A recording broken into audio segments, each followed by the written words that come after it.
नमस्कार। देखिए, आज के इस वीडियो में हम लोग संसद को कवर करेंगे। एग्जाम के पॉइंट ऑफ व्यू से पॉलिटी का सबसे महत्वपूर्ण चैप्टर है संसद। तो इसी को आज के इस वीडियो में हम लोग कवर करने वाले हैं। तो आइए हम सबसे पहले समझ लेते हैं कि इस वीडियो में क्या क्या कवर करेंगे। तो सबसे पहले हम लोग संसद के गठन को समझेंगे। उसके बाद हम लोग संसद के सत्र को समझेंगे, जैसे कि बजट सत्र होता है, शीतकालीन सत्र होता है, मानसून सत्र होता है। इन सबको हम लोग कवर करेंगे। फिर हम लोग लोकसभा और राज्यसभा में अंतर देखेंगे, बहुत इंपॉर्टेंट होता है। उसके बाद लोकसभा के सदस्यों को हम लोग डायग्राम से समझेंगे। ये बहुत ज़्यादा कन्फ्यूजन वाला टॉपिक है कि वर्तमान में लोकसभा सदस्य कितने हैं, अधिकतम लोकसभा सदस्य कितने हो सकते हैं, राज्यों से कितने हैं, केंद्र शासित प्रदेश से कितने। इन सबको हम लोग एकदम डायग्राम के माध्यम से समझेंगे, आपको किसी तरह का दिक्कत नहीं आएगा। फिर हम लोग राज्यसभा के सदस्यों को भी डायग्राम से समझेंगे। उसके बाद लोकसभा के अध्यक्ष जो होते हैं उनके शक्ति को, कार्य को समझेंगे। फिर हम लोग राज्यसभा के सभापति के पावर और कार्य को समझेंगे। फिर हम लोग जो है प्रोटेम स्पीकर को समझेंगे। दल बदल क्या होता है, कोरम क्या होता है, परिसीमन क्या होता है, इन सब को समझेंगे।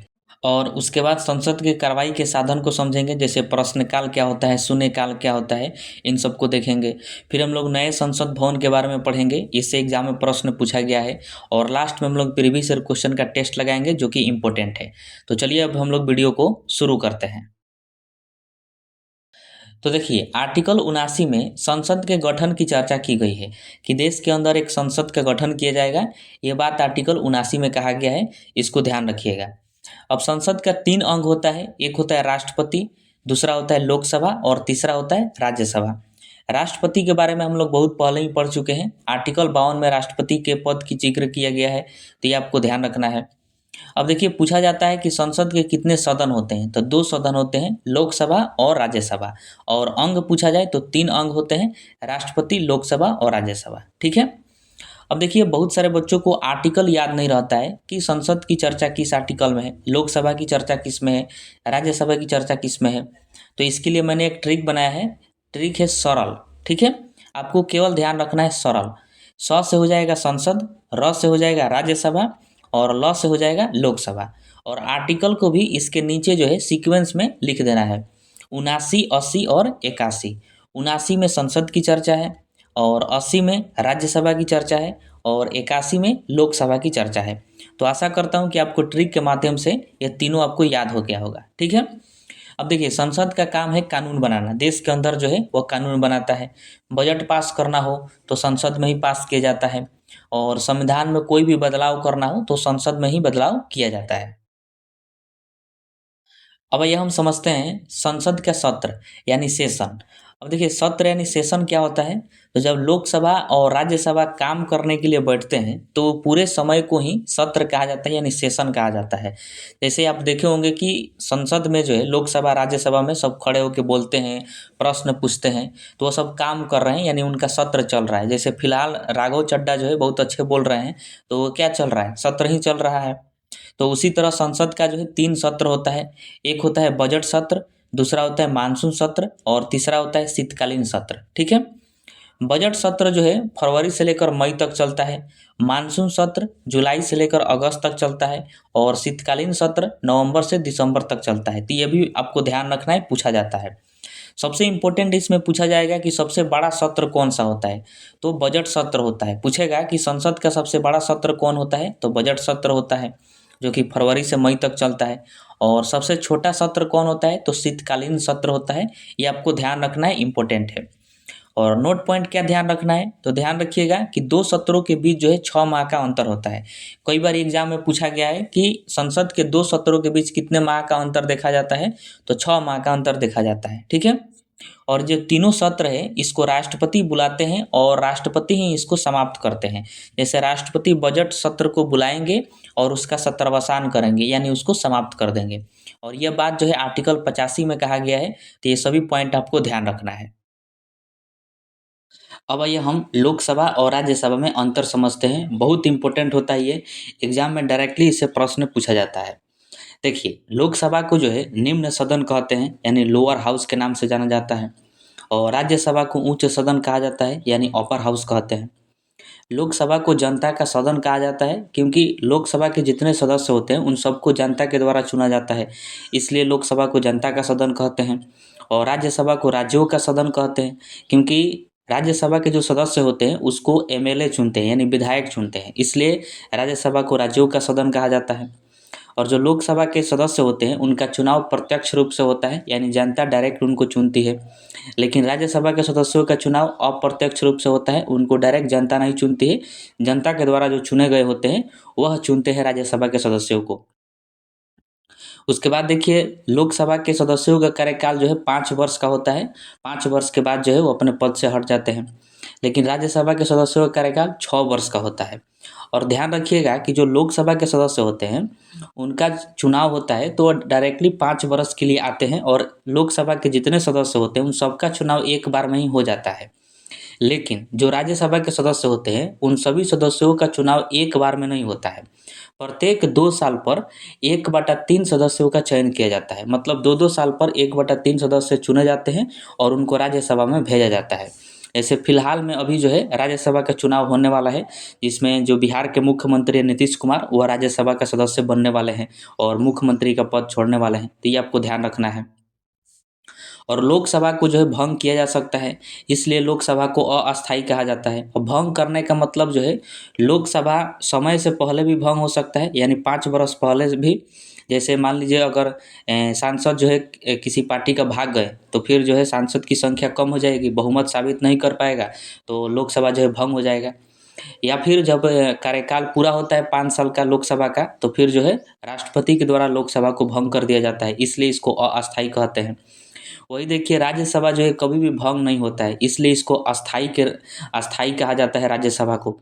उसके बाद देखिए कि जो लोकसभा के सदस्य बनते हैं उनका अधिकतम उम्र जो है 25 वर्ष निर्धारित किया गया है, कि जिस भी व्यक्ति को लोकसभा का सदस्य बनना है तो उसका उम्र 25 वर्ष होना चाहिए, या फिर 25 वर्ष से अधिक होना चाहिए, लेकिन 25 वर्ष से कम नहीं होना चाहिए।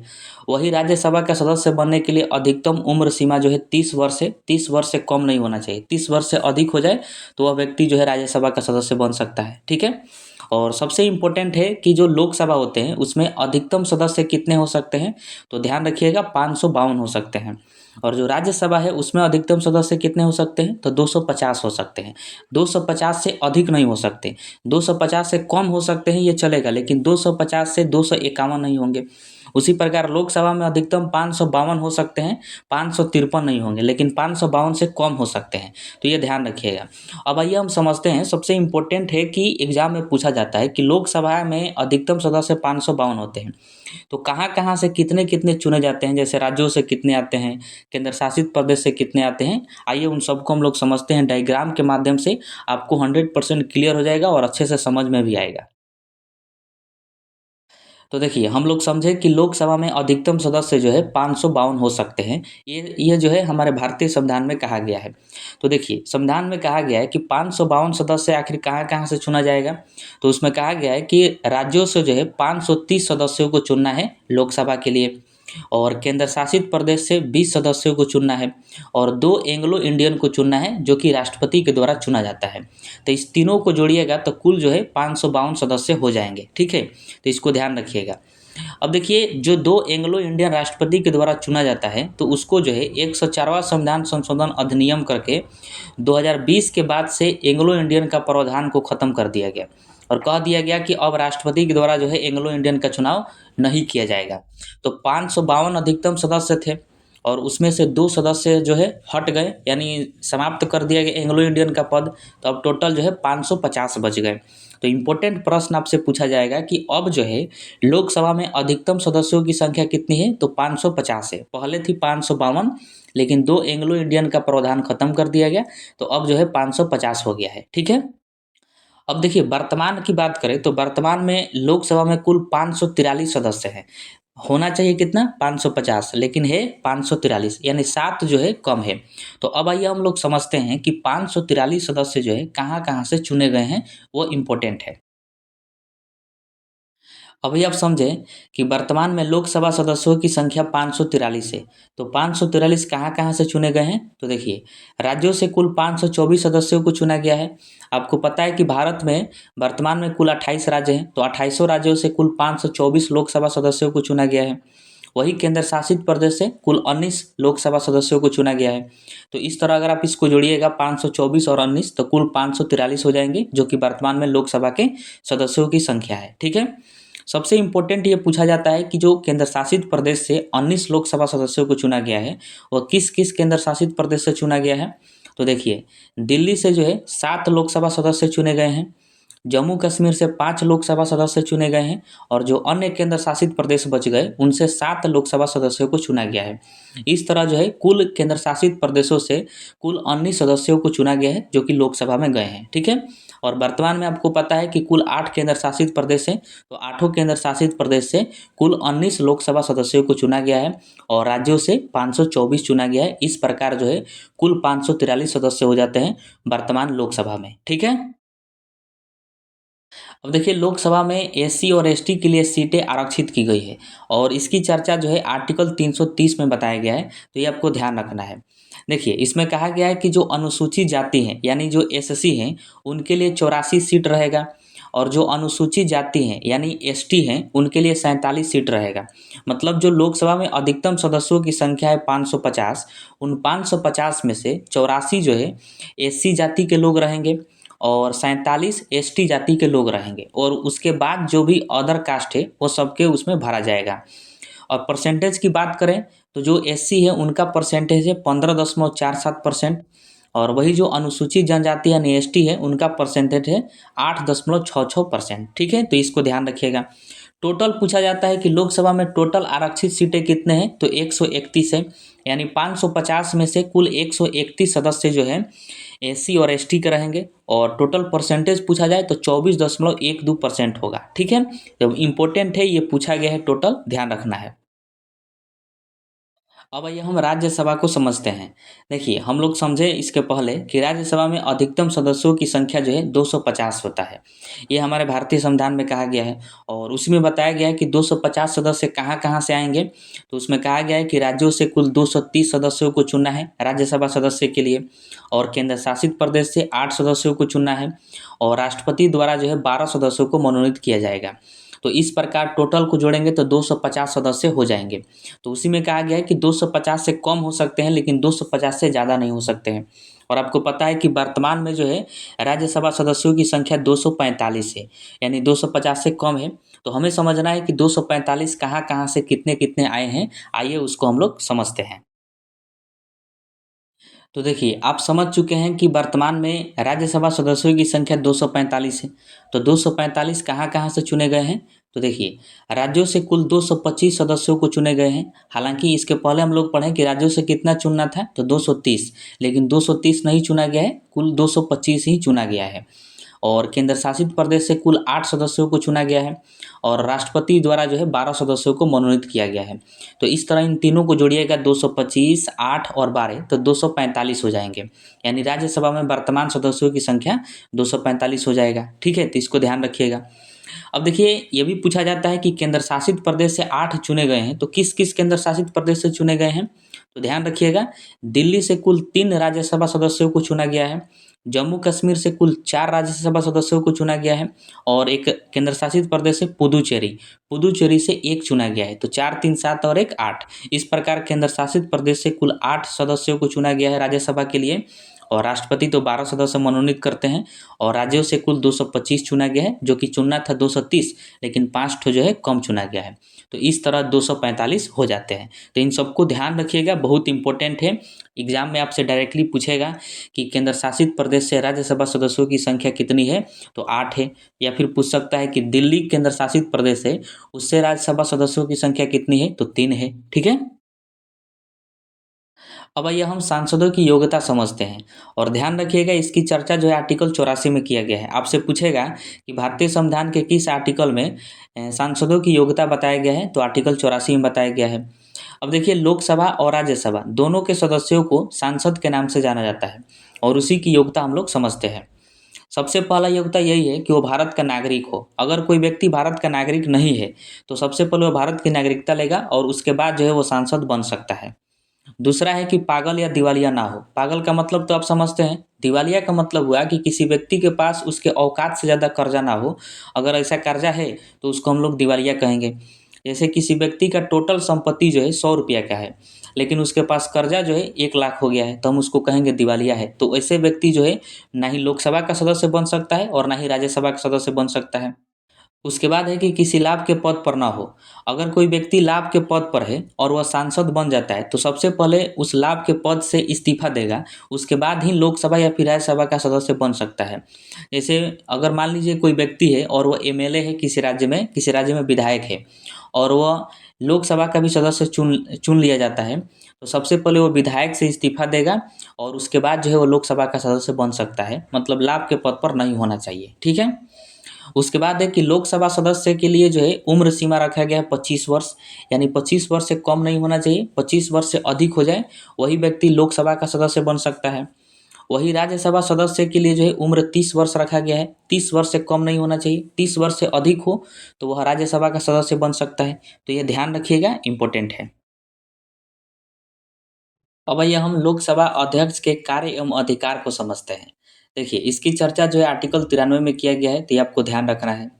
अब देखिए, लोकसभा अध्यक्ष का कार्य क्या होता है। तो जनरली इसका काम है कि लोकसभा में जितने भी सदस्य होते हैं उन सबको कंट्रोल करके रखता है लोकसभा का अध्यक्ष। लोकसभा सदस्यों को जो भी प्रश्न पूछना होता है, जो भी समस्या होता है, वो लोकसभा अध्यक्ष को बताते हैं। जैसे आप वीडियो में देखे होंगे कि लोकसभा के जो अध्यक्ष होते हैं वो बड़ी कुर्सी पर बैठे रहते हैं और उनके नीचे बाकी के सदस्य होते हैं, और वो प्रश्न जो है लोकसभा अध्यक्ष से पूछते हैं, तो उनका जवाब वो देते हैं या फिर जवाब दिलवाते हैं। तो यही जो है लोकसभा अध्यक्ष का कार्य होता है, इसको ध्यान रखिएगा। अब पूछा जाता है कि लोकसभा जो अध्यक्ष होते हैं उनकी चुनाव कौन करता है, उनका नियुक्ति कौन करता है। तो ध्यान रखिएगा, लोकसभा में जितने भी सदस्य होते हैं उन्हीं सदस्यों में से किसी एक व्यक्ति को लोकसभा का अध्यक्ष बना दिया जाता है। जैसे वर्तमान में कुल 543 सदस्य हैं, तो 543 सदस्यों में जो भी वरिष्ठ होगा, जो भी तेज तर्रार होगा, उसी में से किसी एक व्यक्ति को लोकसभा का अध्यक्ष बना दिया जाएगा, और उनका चुनाव जो है लोकसभा सदस्य ही करते हैं। बाकी के सदस्य मिलकर जिसको कहते हैं कि अध्यक्ष बनाया जाए, तो उसी व्यक्ति को अध्यक्ष बना दिया जाता है। तो ये आपको ध्यान रखना है कि लोकसभा के सदस्य ही लोकसभा के अध्यक्ष का चुनाव करते हैं।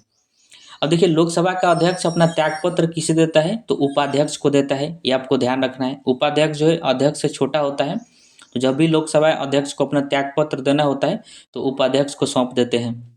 उसके बाद देखिए कि लोकसभा की कार्रवाई का संचालन अध्यक्ष के द्वारा की जाती है। कोई भी विधेयक धन विधेयक है कि नहीं है, यह अध्यक्ष तय करते हैं। जैसे आपको पता है कि लोकसभा में बहुत सारा विधेयक पेश किया जाता है, तो उन सभी विधेयक की जांच कौन करता है, तो लोकसभा के अध्यक्ष करते हैं कि कौन विधेयक कैसा है, कौन विधेयक धन विधेयक है कि नहीं है। इस तरह की जांच अध्यक्ष करते हैं। संयुक्त बैठक की अध्यक्षता अध्यक्ष के द्वारा की जाती है। अब देखिए, संयुक्त बैठक क्या होता है, तो जब लोकसभा और राज्यसभा दोनों को एक पास बैठाया जाता है तो उसको संयुक्त बैठक कहते हैं। और संयुक्त बैठक कब बुलाया जाता है, जब मान लीजिए कोई विधेयक है और उस पर जो है निर्णय करने में कठिनाई हो रही है, दोनों का मत बराबर हो गया। लोकसभा में जितना वोट पड़ा उस विधेयक पर, ठीक उतना ही वोट जो है राज्यसभा में भी पड़ा, तो वहाँ पर निर्णय लेना कठिन हो जाता है। तो इसीलिए जो है संयुक्त बैठक बुलाया जाता है, यानी दोनों को पास में बैठाया जाता है। तो उसकी अध्यक्षता जो है लोकसभा के अध्यक्ष ही करते हैं। तो ये आपको ध्यान रखना है। लोकसभा के अध्यक्ष जो हैं वो मतदान में भाग नहीं लेते हैं, लेकिन मत बराबर होने पर निर्णायक मत देते हैं। मतलब जो लोकसभा के अध्यक्ष हैं, लोकसभा में या फिर राज्यसभा में कहीं पर भी वोटिंग होगा तो वोटिंग में भाग नहीं लेते हैं, लेकिन अगर मत बराबर हो जाए तो फिर जो है वह निर्णायक मत देते हैं, यानी वोट करते हैं। जैसे मान लीजिए किसी विधेयक पर लोकसभा में जितना वोट पड़ा उतना ही वोट राज्यसभा में पड़ गया, दोनों बराबर हो गया, तो यहाँ पर निर्णय लेना कठिन हो जाएगा कि लोकसभा की बात को माने कि राज्यसभा की बात को माने। तो वहाँ पर अध्यक्ष का काम होता है वोट देना। अध्यक्ष अब जिधर वोट दे देंगे उधर का पलड़ा जो है भारी हो जाएगा। अब मान लीजिए कि अध्यक्ष लोकसभा की तरफ से वोट दे दिए तो लोकसभा के बात को मानेंगे, लोकसभा के हिसाब से उस विधेयक को पास करेंगे। अगर मान लीजिए राज्यसभा की तरफ से वोट दे दिए तो राज्यसभा के बात को मानेंगे, राज्यसभा के हिसाब से उस विधेयक को पास करेंगे। तो इसीलिए कहा जाता है कि मत जब बराबर हो जाएगा तो निर्णायक मत जो है लोकसभा के अध्यक्ष देते हैं, यानी यही जब वोट देते हैं तो पूरा निर्णय हो जाता है कि किसकी बात को माना जाएगा। ठीक है। अब देखिए, अगर लोकसभा के अध्यक्ष को हटाना है तो इसका प्रस्ताव केवल लोकसभा में लाया जा सकता है, क्योंकि अध्यक्ष जो है वो लोकसभा का है, तो लोकसभा के द्वारा ही उसको हटाया जाएगा। राज्यसभा में इसका कोई चर्चा ही नहीं किया जाएगा, ये ध्यान रखिएगा। अब देखिए, जब लोकसभा के अध्यक्ष अनुपस्थित रहते हैं, मतलब अपने पद पर नहीं रहते हैं, तब लोकसभा की अध्यक्षता कौन करता है? तो जो उपाध्यक्ष होता है वह करता है। तो ये तो समझने की बात है कि जब अध्यक्ष नहीं रहेंगे तो उपाध्यक्ष आके लोकसभा की अध्यक्षता करेंगे। और वर्तमान की बात करें तो वर्तमान में लोकसभा के अध्यक्ष कौन है? तो ओम बिरला जी हैं, यह ध्यान रखिएगा। तो अब आइए हम राज्यसभा के सभापति के कार्य एवं अधिकार को समझते हैं। देखिए, इसकी चर्चा जो है आर्टिकल 89 में किया गया है, तो ये आपको ध्यान रखना है। राज्यसभा के सभापति का भी वही कार्य होता है जो लोकसभा के अध्यक्ष का होता है। यह भी जो है राज्यसभा के जितने सदस्य होते हैं सबको कंट्रोल करके रखता है। अब देखिए, जो भारत का उपराष्ट्रपति होता है उसी को राज्यसभा का सभापति बनाया जाता है। मतलब राज्यसभा में 250 सदस्य होते हैं, 250 सदस्यों में से किसी को भी राज्यसभा का सभापति नहीं बनाया जाता है, ये आपको ध्यान रखना है। जो भारत का उपराष्ट्रपति बनेगा वही व्यक्ति जो है राज्यसभा का सभापति बन जाएगा। तो प्रश्न पूछा जाता है कि जो राज्यसभा का सभापति होता है, क्या वो राज्यसभा का सदस्य होता है? तो नहीं होता है, क्योंकि वो भारत का उपराष्ट्रपति होता है। ठीक है। अगर मान लीजिए कि राज्यसभा के सभापति को अपना त्यागपत्र देना हो तो किसे देगा? तो राष्ट्रपति को देगा, क्योंकि ये तो उपराष्ट्रपति है और उपराष्ट्रपति अपना त्यागपत्र राष्ट्रपति को देते हैं। तो जब ये सभापति होगा तो भी अपना त्यागपत्र जो है राष्ट्रपति को ही देगा। राज्यसभा की कार्रवाई का संचालन सभापति के द्वारा किया जाता है। यह संयुक्त अधिवेशन में भाग लेता है लेकिन अध्यक्षता नहीं करता है, क्योंकि संयुक्त बैठक यानी संयुक्त अधिवेशन का अध्यक्षता जो है लोकसभा के अध्यक्ष करते हैं। इसके पहले हम लोग पढ़े, तो यह जो है सभापति केवल उसमें बैठ सकता है, भाग ले सकता है संयुक्त अधिवेशन में, लेकिन अध्यक्षता नहीं करता, क्योंकि लोकसभा के अध्यक्ष अध्यक्षता करते हैं। और यह भी जो है मतदान में भाग नहीं लेता है लेकिन निर्णायक मत देता है। जैसे लोकसभा के अध्यक्ष होते हैं, जब वोट बराबर हो जाएगा तो लोकसभा के अध्यक्ष और राज्यसभा के सभापति दोनों जो है निर्णायक मत देते हैं, लेकिन दोनों मतदान में भाग नहीं लेंगे, लेकिन जब बराबर होगा तो निर्णय वाला मत दे देंगे। ठीक है। और जब राज्यसभा के सभापति अनुपस्थित होते हैं तो सदन की अध्यक्षता कौन करते हैं? तो उपसभापति करते हैं। तो ये आपको ध्यान रखना है। अब आइए हम प्रोटेम स्पीकर को समझते हैं, बहुत इंपॉर्टेंट है, कई बार इससे प्रश्न पूछा गया है, तो इसको ध्यान रखिएगा। देखिए, जब नई नई लोकसभा का चुनाव होता है, नया नया सांसद जाते हैं लोकसभा में, तो उन सबको शपथ दिलाना होता है। अब शपथ दिलाने के लिए राष्ट्रपति द्वारा एक प्रोटेम स्पीकर चुना जाता है, और यही प्रोटेम स्पीकर जो है जितने भी सांसद होते हैं लोकसभा में नया नया, उन सबको शपथ दिलाने का काम करता है। तो इम्पोर्टेंट प्रश्न पूछा जाता है कि प्रोटेम स्पीकर की नियुक्ति कौन करते हैं? तो राष्ट्रपति करते हैं। प्रोटेम स्पीकर का काम क्या होता है? तो जो भी नए सांसद होते हैं उन सबको शपथ दिलाते हैं। अब यही क्यों शपथ दिलाते हैं? क्योंकि जब नया नया लोकसभा का चुनाव हुआ है, नया नया सब सांसद बना है, तो लोकसभा में अध्यक्ष और उपाध्यक्ष की चुनाव नहीं हुआ रहता है। तो इसीलिए जो है प्रोटेम स्पीकर नियुक्त किया जाता है कि सभी को पहले शपथ दिलाएगा, जितने सांसद आए हैं सबको। और यही प्रोटेम स्पीकर के अध्यक्षता में जो लोकसभा के अध्यक्ष होते हैं उनका चुनाव कराया जाता है, और उसी सदस्यों में से लोकसभा के अध्यक्ष को चुना जाता है। और जैसे ही लोकसभा के अध्यक्ष चुन लिए जाते हैं तो फिर प्रोटेम स्पीकर का पद जो है समाप्त हो जाता है। तो इम्पोर्टेंट है, आपको ध्यान रखना है कि जैसे लोकसभा के अध्यक्ष और उपाध्यक्ष की चुनाव होता है, नियुक्ति होती है, तो प्रोटेम स्पीकर का पद हट जाता है। इसीलिए कहा जाता है कि प्रोटेम स्पीकर जो है ये अस्थायी होता है, क्योंकि यह अध्यक्ष और उपाध्यक्ष के चुनाव के बाद ये समाप्त हो जाता है। इसकी नियुक्ति राष्ट्रपति करते हैं। और प्रोटेम स्पीकर जो शब्द है ये संविधान में उल्लेखित नहीं है कहीं पर भी, मतलब ये अपने से राष्ट्रपति के द्वारा नियुक्त किया जाता है। अब ये हम समझते हैं अविश्वास प्रस्ताव क्या होता है। देखिए, जब लोकसभा में सरकार के सांसद भाग जाते हैं तो विपक्ष द्वारा अविश्वास प्रस्ताव लाया जाता है। जैसे देखिए, आपको पता है कि वर्तमान में एनडीए के पास जो है 292 सीट है और एनडीए का ही सरकार है केंद्र में। तो एनडीए के पास 292 है और 292 में से मान लीजिए अधिकांश भाग कर कांग्रेस में चले जाएं, तो फिर एनडीए के पास जो है सीटें कम हो जाएगी और कांग्रेस के पास सीटें ज़्यादा हो जाएगा। तो कांग्रेस वाले क्या करेंगे? अविश्वास प्रस्ताव ला देंगे लोकसभा में कि आप अपना विश्वास साबित करिए कि आपके पास जो है बहुमत की सरकार है, बहुमत की सीटें हैं। तो अगर मान लीजिए कि एनडीए जो है ये साबित नहीं कर पाया तो उसकी सरकार गिर जाएगी। उसी को कहा जाता है अविश्वास प्रस्ताव लाना। तो ये विपक्ष के द्वारा लाया जाता है। लोकसभा का कोई भी सदस्य हो वो अविश्वास प्रस्ताव ला सकता है। अविश्वास प्रस्ताव के लिए कम से कम 50 सदस्यों का समर्थन चाहिए। जैसे कांग्रेस को अगर अविश्वास प्रस्ताव लाना है तो 50 सदस्य अगर समर्थन देंगे तभी वो अविश्वास प्रस्ताव ला सकता है। अविश्वास प्रस्ताव पारित होने पर पूरी मंत्रिपरिषद इस्तीफा देती है। मंत्रिपरिषद को ही सरकार कहा जाता है। तो मान लीजिए कोई भी सांसद जो है बहुत सारे भाग गए, तो जितने मंत्रिपरिषद में मंत्री हैं सब के सब इस्तीफा देंगे। यहाँ तक कि प्रधानमंत्री भी अपने पद से इस्तीफा दे देते हैं, और जो अविश्वास प्रस्ताव लाती है जो पार्टी, उस पार्टी का प्रधानमंत्री बनता है, क्योंकि वही बहुमत साबित कर चुकी होती है। ठीक है, तो ये सभी बातें आपको ध्यान रखना है, इंपॉर्टेंट है, पूछा जाता है। अब आइए हम समझते हैं कि दल बदल क्या होता है। देखिए, जब कोई सांसद या विधायक अपनी राजनीतिक पार्टी को छोड़कर दूसरा राजनीतिक पार्टी ज्वाइन करता है तो वह दल बदल कहलाता है। जैसे मान लीजिए कोई व्यक्ति है और वह बीजेपी के पार्टी में था, और बीजेपी के नाम पर सांसद या फिर विधायक बन गया, यानी चुनाव जीत गया, और जीतने के बाद जो है वो कांग्रेस पार्टी ज्वाइन कर लिया, तो उसको दल बदल माना जाएगा। कि आप एक पार्टी में थे और जीतने के बाद दूसरा पार्टी ज्वाइन कर लेते हैं तो उसको दल बदल मानते हैं। या फिर मान लीजिए कोई निर्दलीय व्यक्ति है और निर्दलीय जीत गया, कोई भी सांसद या विधायक का चुनाव जीत गया और फिर जाकर जीतने के बाद किसी दूसरे पार्टी को ज्वाइन कर लिया, तो उसको भी दल बदल माना जाएगा। इसका मतलब हुआ कि अगर आप निर्दलीय जीते हैं तो आपको 5 साल निर्दलीय ही बिताना पड़ेगा। आप जीतने के बाद किसी दूसरे पार्टी को ज्वाइन नहीं कर सकते हैं, चाहे आप किसी भी पार्टी में हो, चाहे आप निर्दलीय हो। अगर ऐसा करते हैं तो वह दल बदल होगा, और जैसे ही दल बदल होता है तो आपकी सदस्यता को रद्द कर दिया जाता है। यानी अगर आप सांसद बनकर दल बदल करते हैं तो आपकी सांसद की जो पद है उसको रद्द कर दिया जाएगा। अगर आप विधायक बनकर दल बदल करते हैं तो आपके विधायक के पद को रद्द कर दिया जाएगा। उसी को दल बदल कहते हैं। और यह भारत में पहले जो है बहुत ज़्यादा होता था। तो इसी को रोकने के लिए दल बदल विरोधी कानून लाया गया, एंटी डिफेक्शन लॉ। संविधान में 52वां संविधान संशोधन किया गया 1985 में, और संविधान में 10वीं अनुसूची को जोड़ा गया, और 10वीं अनुसूची जोड़कर उसी में दल बदल विरोधी कानून को ऐड किया गया कि अगर कोई व्यक्ति दल बदल करता है तो उसकी सदस्यता को रद्द कर दिया जाएगा। ना ही वो सांसद बन सकता है और ना ही वो विधायक बन सकता है।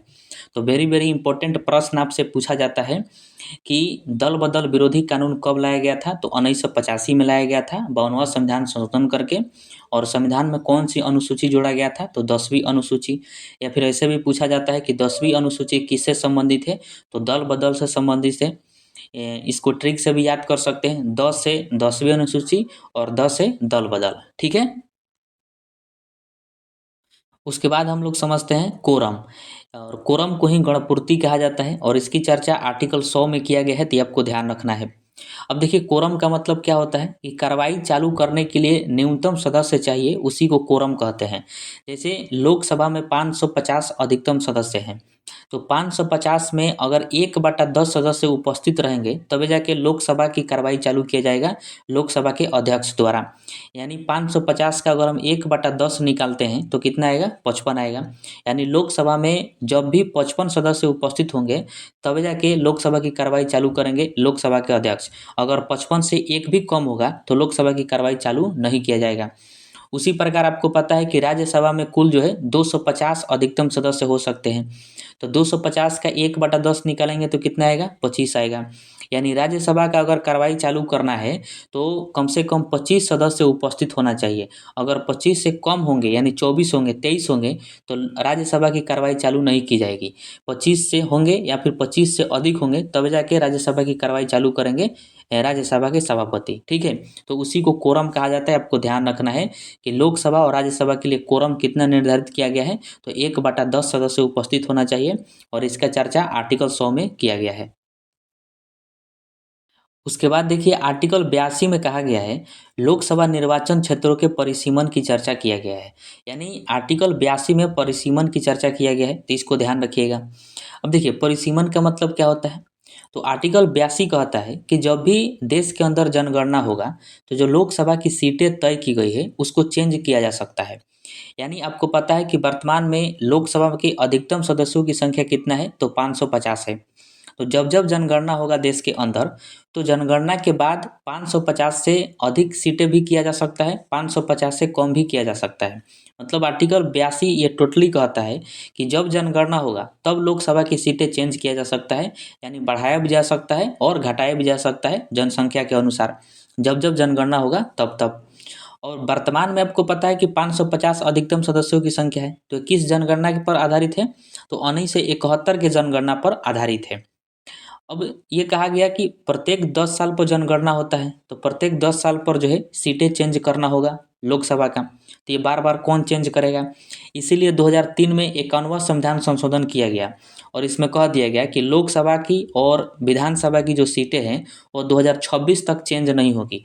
भले बीच में कितनों जनगणना हो जाए, उससे मतलब नहीं है, 2026 तक इसको चेंज नहीं किया जा सकता है। ये 51वां संविधान संशोधन 2003 में करके ये बात कहा गया। तो 2026 तक जो है लोकसभा की सीटें चेंज नहीं हुई है, ये आपको ध्यान रखना है। अब देखिए 2027 में अगर जनगणना होता है तो फिर लोकसभा की सीटें जो है चेंज किया जा सकता है।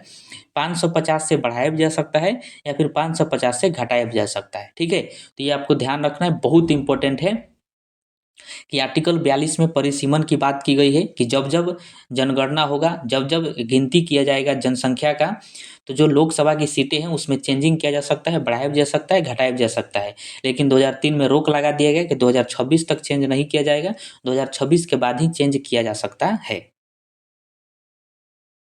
अब आइए हम संसद की कार्रवाई के प्रमुख साधन को समझते हैं और इसकी चर्चा आर्टिकल 118 में किया गया है, तो आपको ध्यान रखना है। अब देखिए संसद की कार्रवाई के प्रमुख साधन का मतलब क्या हुआ कि संसद में लोकसभा और राज्यसभा दोनों आ जाएगा। तो लोकसभा में जो कार्य होता है, राज्यसभा में जो कार्य होता है, उस कार्य को समय के अनुसार जो है विभिन्न भागों में बांट दिया गया है, उसी को प्रमुख साधन के नाम से जाना जाता है। तो जितने भी साधन मैं आपको बताऊंगा वो दोनों जो है लोकसभा में भी होता है और राज्यसभा में भी होता है। ठीक है, तो देखिए सबसे पहला है प्रश्नकाल, जिसको क्वेश्चन हावर कहा जाता है और यह जो है सबसे महत्वपूर्ण साधन होता है। सांसद जो है सरकार से प्रश्न पूछते हैं, जो भी लोकसभा में सांसद होते हैं या फिर राज्यसभा में सांसद होते हैं, वो सब जो है सरकार से प्रश्न पूछते हैं। जो भी प्रश्न पूछना होता है वो सब प्रश्न पूछते हैं कि हमारे यहाँ ये कब होगा, ये कैसे होगा, ये सब। और प्रश्नकाल का जो समय होता है सुबह 11 बजे से लेकर 12 बजे तक का समय को प्रश्नकाल कहा जाता है। इसी समय के बीच सांसद जो है अपने सरकार से प्रश्न पूछ सकते हैं। उसके बाद आता है शून्यकाल, जिसको जीरो हावर्स कहा जाता है। प्रश्नकाल के बाद का जो समय होता है वो शून्यकाल के अंतर्गत आता है। इसमें क्या होता है कि बिना पूर्व सूचना के मुद्दा उठाया जाता है। मतलब आपको पता है कि संसद में, लोकसभा में या फिर राज्यसभा में अगर किसी भी मुद्दे पर सवाल जवाब करना है तो पहले सूचना देना पड़ता है, ये हम लोग आगे समझेंगे। लेकिन शून्यकाल में क्या होता है कि बिना पूर्व सूचना के किसी भी मुद्दे पर सवाल खड़ा किया जा सकता है, सवाल पूछा जा सकता है, तो ये शून्यकाल में ही संभव है। उसके बाद है ध्यान आकर्षक प्रस्ताव। इसमें क्या है कि किसी तत्काल महत्वपूर्ण विषय पर मंत्री का ध्यान आकर्षित करना। कोई तत्काल महत्वपूर्ण विषय है और उससे संबंधित जो मंत्री हैं उनका ध्यान आकर्षित करना होता है। जैसे देश में किसी भी क्षेत्र में अगर कोई मुद्दा गड़बड़ा गया है तो, और उस क्षेत्र का जो मंत्री होगा उसका ध्यान आकर्षित किया जाएगा कि आप ही के क्षेत्र से संबंधित है और ये काम और आप नहीं कर रहे हैं, तो ये ध्यान आकर्षक प्रस्ताव लाया जाता है संसद के अंदर। उसके बाद होता है स्थगन प्रस्ताव। स्थगन प्रस्ताव में क्या होता है कि गंभीर विषय पर सदन का काम रोककर चर्चा किया जाता है। जैसे देश के अंदर मान लीजिए कोई भी गंभीर समस्या आ गया, कोई गंभीर घटना घटित हो गया है, तो अब वह ज़रूरी है क्योंकि देश के अंदर बहुत तत्काल घटना हो गया है, तो वो सबसे ज़्यादा ज़रूरी है। तो संसद का जितना काम होता है सबको बंद कर दिया जाता है, सबको टाल दिया जाता है और जो गंभीर विषय उत्पन्न हुआ है उस पर जो है संसद में चर्चा किया जाता है, तो उसको हम लोग कहते हैं स्थगन प्रस्ताव। और यह जो है केवल लोकसभा में लाया जा सकता है, राज्यसभा में ये नहीं आता है स्थगन प्रस्ताव, तो ये ध्यान रखना है। उसके बाद है अविश्वास प्रस्ताव। आपको पता है नो कॉन्फिडेंस मोशन, ये जो है सरकार के खिलाफ लाया जाता है, विपक्ष के द्वारा लाया जाता है, लोकसभा के कोई भी सदस्य ला सकता है और पास होने पर सरकार जो है गिर जाती है, पूरा मंत्रिपरिषद इस्तीफा दे देता है, यहाँ तक कि प्रधानमंत्री भी अपने पद से इस्तीफा दे देते हैं, तो उसी को अविश्वास प्रस्ताव कहा जाता है। तो ये 5 जो है प्रमुख साधन है संसद की कार्रवाई के लिए, तो इस सभी को आप ध्यान रखिएगा और इसका जिक्र आर्टिकल 118 में किया गया है। अब आइए हम नया संसद भवन के बारे में समझ लेते हैं, इससे एग्जाम में प्रश्न पूछे जाने की संभावना है। जो नया संसद भवन बना था उसका, देखिए नया संसद भवन कहाँ है, तो नई दिल्ली में है। जो पुराना संसद भवन था वो भी नई दिल्ली में ही था। और नया संसद भवन का उद्घाटन कब हुआ, तो 28 मई 2023 को हुआ। नरेंद्र मोदी प्रधानमंत्री हैं, उन्हीं के द्वारा किया गया था। निर्माणकर्ता इसका कौन है, तो टाटा प्रोजेक्ट लिमिटेड है, ध्यान रखिएगा। और इसको बनाने में कुल लागत कितना आया था, तो 971 करोड़ रुपए खर्च हुए थे नया संसद भवन को बनाने में। इसका आकार पूछा जा सकता है कि नया संसद भवन का आकार कैसा है, तो त्रिकोणीय है, जैसा कि आप इमेज में देख रहे हैं। अब देखिए इसकी सीट क्षमता कितनी है, तो जो लोकसभा के सदस्य हैं वो नया संसद भवन में 888 लोकसभा के सदस्य बैठ सकते हैं और राज्यसभा के 384 सदस्य बैठ सकते हैं। और आपको पता है कि लोकसभा में अधिकतम सदस्यों की संख्या 550 है, तो इसमें 888 बैठ सकते हैं।